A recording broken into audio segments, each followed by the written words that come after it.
नाशिकमधील काठेगल्ली परिसरात आज सकाळपासून तणावाचे वातावरण। अनधिकृत धार्मिक स्थळ हटवले जाणार असल्याच्या अफवेमुळे जमावाकडून अचानक दगडफेक।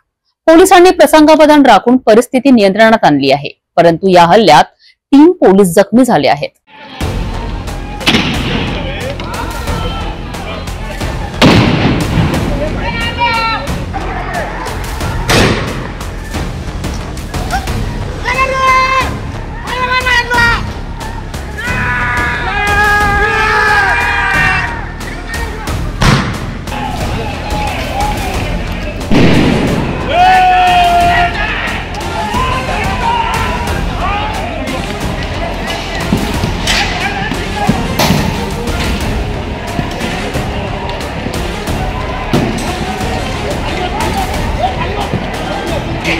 नाशिकच्या मध्यवर्ती काठेगल्ली परिसरात सकाळपासून महापालिकेच्या पथकाने अनधिकृत धार्मिक स्थळ हटवण्याची कारवाई सुरू केली होती। या कारवाईबाबत चुकीची माहिती आणि अफवा पसरत गेली आणि त्याचा परिणाम गंभीर झाला। अचानक जमलेला उपद्रवी जमाव आक्रमक झाला आणि पोलिसांवरच दगडफेक करण्यास सुरुवात केली।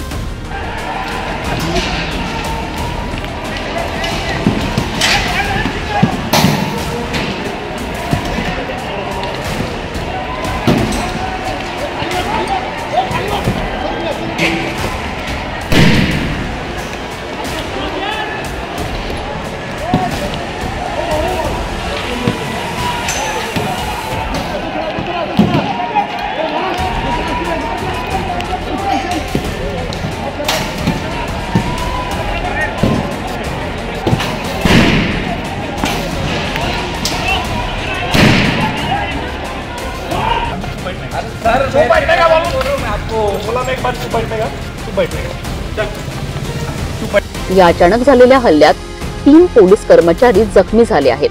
परिसरात काही काळ तणावाचे वातावरण पसरले, मात्र पोलिसांनी वेळीच हस्तक्षेप करून शांतता प्रस्थापित केली। सध्या महापालिकेच्या पथकासोबत बंदोबस्तात कारवाई सुरू आहे। काठेगल्ली परिसरात कडक पोलीस बंदोबस्त ठेवण्यात आलेला आहे। जिल्हा प्रशासन आणि पोलीस यंत्रणा सतर्क असून अफवांवर विश्वास न ठेवण्याचे आवाहन करण्यात आले आहे। या संपूर्ण घटनेची चौकशी सुरू असून दगडफेक करणाऱ्यांविरुद्ध कठोर कारवाई होणार असल्याचे सूत्रांनी सांगितले आहे। शहरात शांतता राखणे ही सगळ्यांची जबाबदारी आहे। अफवांना बळी न पडता प्रशासनाच्या सूचनांचं पालन करावं, कारण एक चुकीचा निर्णय अनेकांचे जीवन अस्थिर करू शकतो।